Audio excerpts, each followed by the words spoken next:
How's it going today, Riley? Good. How are you doing? Good. I've been banging your new album all morning on my drive in. What's the response been like so far?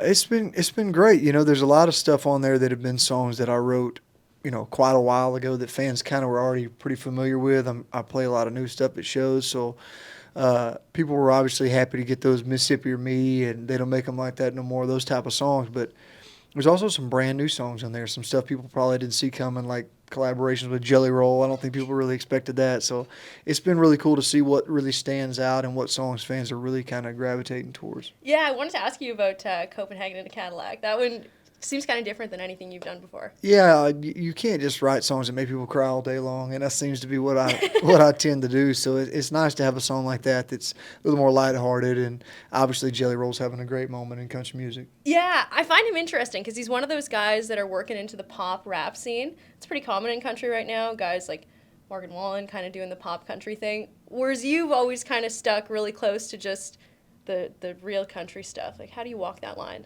Well, it's easy for me. That's how I grew up.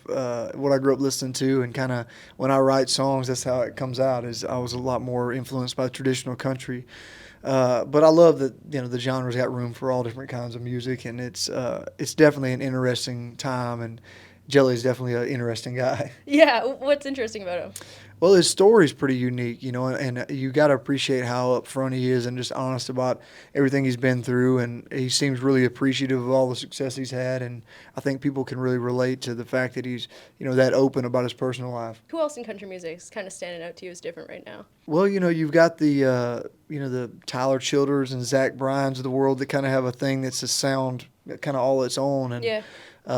Sturgill Simpson was that way when he came out, and you've got a lot of different genres within the genre, it seems like. So it's a really cool time to be a really great time to be different and have your own sound. Is there a particular song on your album that you're proudest of? Well, My Last Rodeo is definitely the most personal song on there. I wrote about my granddaddy Buford, and something that he told me, and that title had been with me for a long time. But I really love production-wise how Damn Country Music came out. Yeah. I loved that song for a long time, and for me to cut a song that's a cover, it kind of says that I had to really love it. It feels like a lot of this album is talking about your relationship with country music and with fame, and that song seemed to sum it up pretty well. Yeah, I think that where I am in my life now is, if you'd have told me 5 years ago this is what I'd be doing, I would have been really surprised, and obviously finding out what all goes into it. And I think as a fan, it looks like a really glamorous lifestyle, but in real life, there's a lot of travel and a lot of days on the road on a bus, and I think that song kind of spoke to me in that way.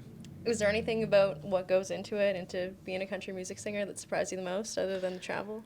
The travel is definitely Yeah. a huge part of it, but I mean, just even seeing how everything works and how many people are involved in one artist's career. There's a lot of people behind the scenes that do a lot of things and that are very necessary.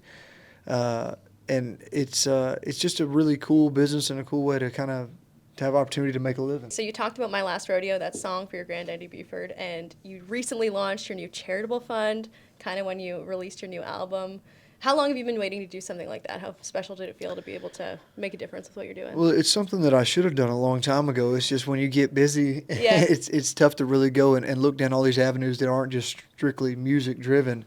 And so I was really happy to be able to kick that off with the album release show, raise some money to start the Buford Bonds Charitable Fund, which is named after both my granddaddies. And now we're able to take a portion of ticket sales from the This Ain't My Last Rodeo tour next year and put into that foundation. And when we find something that really weighs on our hearts, we can help support and give back.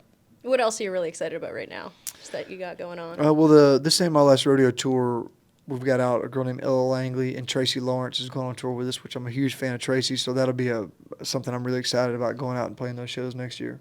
Is there anything fans should be looking out for at those shows specifically? Well, a lot of new music. I mean, I'm sure we'll play a lot of the hits from the past. We'll also play some stuff off the new album, and I'll probably have some new stuff that I may want to try out. Anything else you want fans to know?